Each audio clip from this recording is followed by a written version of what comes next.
Hey guys, back with something different this time. If you are new here, my name is Priya and I am a final year medical student in Newcastle University Medicine, Malaysia. I have completed my final medical school exam and thought of delivering some useful tips to study as medical student, especially during lockdown.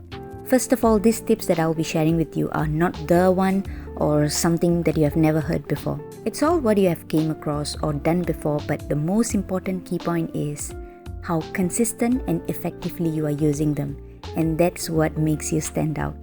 I have implemented these 10 tips in my study routine and I think it worked for me pretty well. Hopefully you will find them useful too. Okay, let's get this started. To begin with, always know how your exam is going to be like in terms of the format, whether is it single best answer or is it an essay form, how many questions there will be. This will kind of help you to plan for your revision, your schedule, and also prevent you from panicking last minute. And in the beginning of semester, right, I try to compile all the study guides, learning outcomes from my syllabus and go through them briefly. In this way, before starting any of the rotation, I get to analyze the topics and just have a clear idea of what are the things that I'll be needing to focus as overall before starting. Personally, I tend to paste the learning outcomes, my study guides on my wall, which is right in front of my study desk, so that I don't have to constantly search for them during desperate times. Being a final year medical student, I think making a timetable for yourself is very helpful, especially when you have plenty of things to revise and you do not really know where to start. I use my iPad to schedule my revision and also have a table calendar near my desk to note down any of the important dates like exam date, study breaks, and etc. There are actually so many ways of doing this, but for me, I try to make my life super simple. In my university, we almost had exams on a monthly basis, so planning the whole thing takes up a decade for me. So what I do, I try to update my schedule on a weekly basis. If you are someone like me with almost indecisive mind with lots of things to complete, I would suggest you to keep a table calendar where you can edit anything anytime you want. Trust me, even having the simplest schedule ever saves you plenty of time from overthinking. When it comes to final year medical school life, you have basically learned most of the learning outcomes, gathered all of your lecture notes, and probably made your own notes too. And if you are someone who's currently in your junior years, please take your time and learn to make a good systematic notes, because when you are in your final year, you will be super busy with your assignments and exams, and this is not really the time for you to be making notes. You want to be actually improvising your skills and strengthen your knowledge in depth. And regarding note taking, I'm not here to compare whether handwritten notes are better than online notes or vice versa. As long as you have them in a systematic order and you are spending less time to find them, you are on the right track. I was introduced to Notion app back in 2019, but I started using them effectively from 2020 onwards, and to be honest, I have never been more happier. If you are someone who would love to try online note-taking, you should check out Notion app. It's free for university students, and especially the Ctrl F button is a very big savior to me because, for example, let's say so this is the Notion app and I want to find something, let's say gout. Okay, so I go to search button, I click on gout. The best part is you don't only get the main notes regarding gout, you can actually see all the other notes with the word gout on it, which I really think it's super cool and very efficient for your revision. Next is practice. This applies to single best answers or MCQ question exams. There are many question banks out there such as PassMed, QuestMed, PassTest with 5 to 6,000 plus questions. When I started out in the beginning of final year, I started listing down the topics or system that I'm really weak at or not very confident of.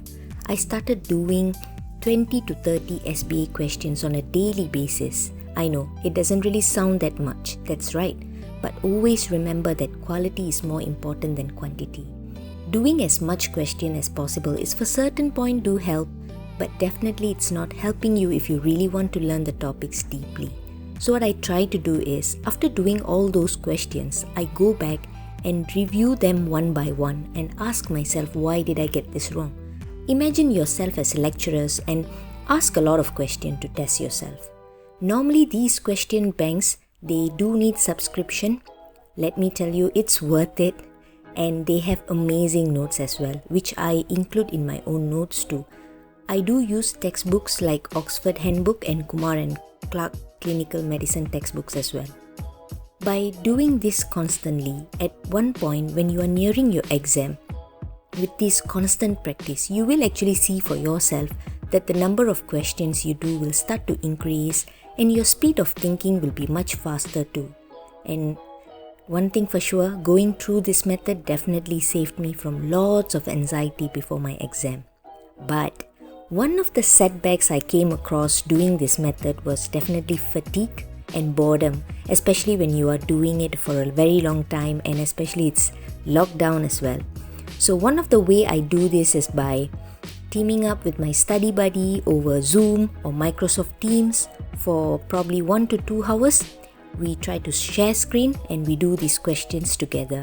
I loved doing this since the beginning because you get to exchange your knowledge with your friends and also fill up the blanks about something that you don't know.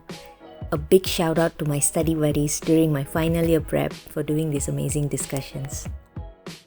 So if you have a peer teaching program in your university, join one. If no, you could create one. This is something that has helped me to keep up with my studies and made my revision more efficient. In my university, we had this program and once a week, the Year 5 students, we collaborate and teach certain topics to the juniors and share our experiences regarding study skills and many more in a span of 1 to 2 hours. The advantages of doing these teachings is you get to prepare the particular topics and do your own research in order to know in depth about it. Teaching is one of the best way of understanding difficult concept and you can always start with your close friends and slowly consider having a peer teaching session. Do not worry about lacking knowledge and not knowing how to answer some questions. Peer-to-peer teaching is all about sharing knowledge, learning nuance and helping each other out. Anki is a program that makes remembering things much easier. It's something similar like flashcards where you write questions in the front and then the answers at the back and you revise using them to actively recall your knowledge. To me, Anki is very technical, so I tend to use the basic mode. But if you want to explore more about Anki and active recall, there are plenty of videos out there and I would link some of them down below in my description for you to check it out later. You know, there will be some things that you just can't absorb or understand right away. Like for example, for me particularly, the immunization schedule, the pediatric development milestone, and etc.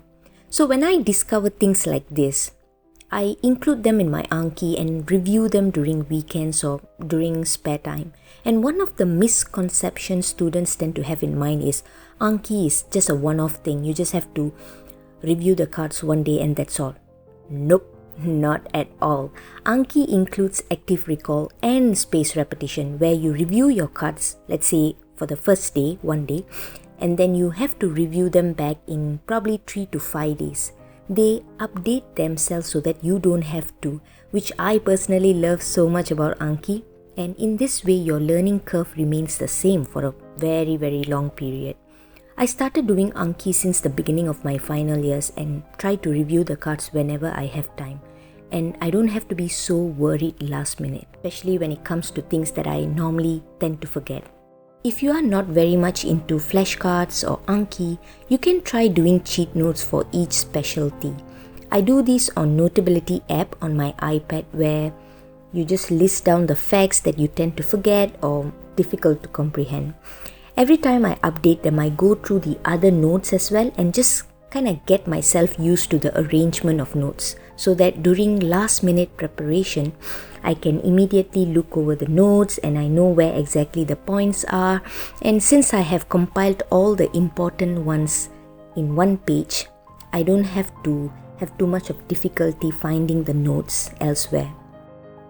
One of the wonderful discovery I have made during COVID pandemic is the online webinars, which is totally free. There are tons of them out there conducted by medical students, junior doctors and even registrars. Some of the webinars, they give you well-prepared lecture notes and question banks with great explanation after you fill up their feedback. Whenever I feel exhausted doing my revision, I attend these webinars to just consolidate my knowledge and engage in great conversation with the medical students out there.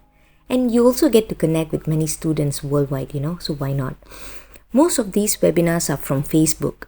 Sometimes in Twitter, you can engage in conversation under #MedTwitter, where medical students, doctors, they discuss about a case or interesting topic, which is just so interesting. Even on Instagram, there's loads of it. One of them that I use almost on a daily basis is Zero to Finals Active Recall flashcards. If you haven't checked them out, please do check Zero to Finals on Instagram, Facebook and Twitter. And some question banks, they also post daily SBAs on their stories, like Instagram stories, Facebook stories, where you can just immediately click on the answers and find your explanation right away.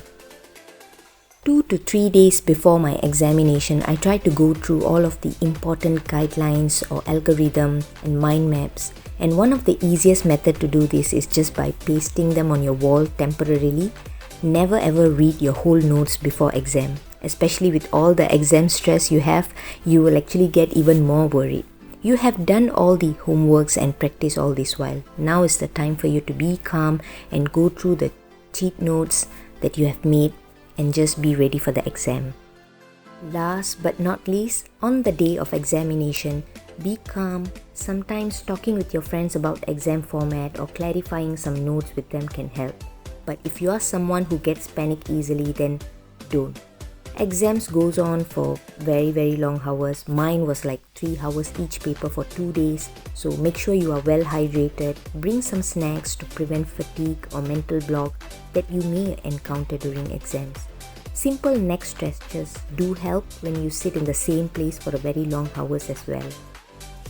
There you go. I personally gained so much from applying all these 10 study tips, and I hope you will too. If you have further questions regarding any of the study tips, feel free to comment down below or you can email me personally. Thank you so much for the support. Keep liking, commenting and subscribe to my channel. All the best for your exam. Go get that degree, you champ!